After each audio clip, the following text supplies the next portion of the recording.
पुओ को उसुकाइला chat GPT माँ तंटी चिपी मारिदेला पुओ निज हाथ नेला निज मार जीवन।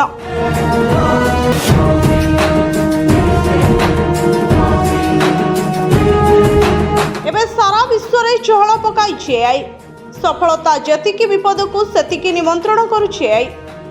एबे चाट जीपीटी कंपनी एभली 8टी मामला रे फसिछि जेउथरे रहिछि हत्या और आत्महत्यार सांघातिक अभियोग।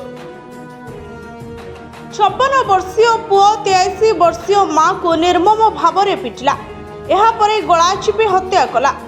एतिकिरे राग थमिलानी जे निजको छुरी भूसी आत्महत्या कला। अमेरिका कैलिफोर्निया गोटे परिवार रे 2टी हत्या घटी। ए हत्याकांड पई परिवार लोके चाट जीपीटी को दायी करिसंते।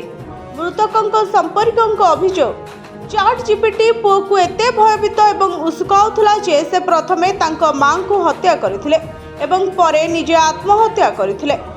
संपर्कीय चाट जीपीटी कंपनी उपरे मामला दायर करिसंते। San Francisco California superior court रे दायर अभियोग अनुसार अगस्त 3 तारिख रे घरे 83 वर्षीय माँ सुजान को 56 वर्षीय पुओ स्टाइन सोएलबर्ग पिटिपिटी हत्या करथिले। तापरे सोएलबर्ग निजको छुरी रे भूसी हत्या करथिले। जीपीटी चाट मां को सह अन्य सदस्य मानक विरोध रे जाउथबा गुडे कथा लेखिबा सह पुओ उपरे समस्त कड़ा नजर रखुतबा लेखिथिला। तेबे एआई आत्महत्या बा हत्या करबा को उसुकाइबारे एहा प्रथम घटना नुहे। एहाकू मिसेई 8टी अपराधिक मामला रे घटाइलाणी एआई। चाट जीपीटी एवं आत्महत्या किंबा हत्या मध्य रे संपर्कर एकमात्र मामला नुहे।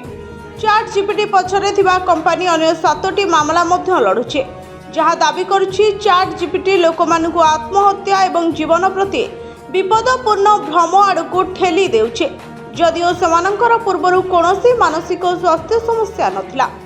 ब्यूरो रिपोर्ट जनता टीवी।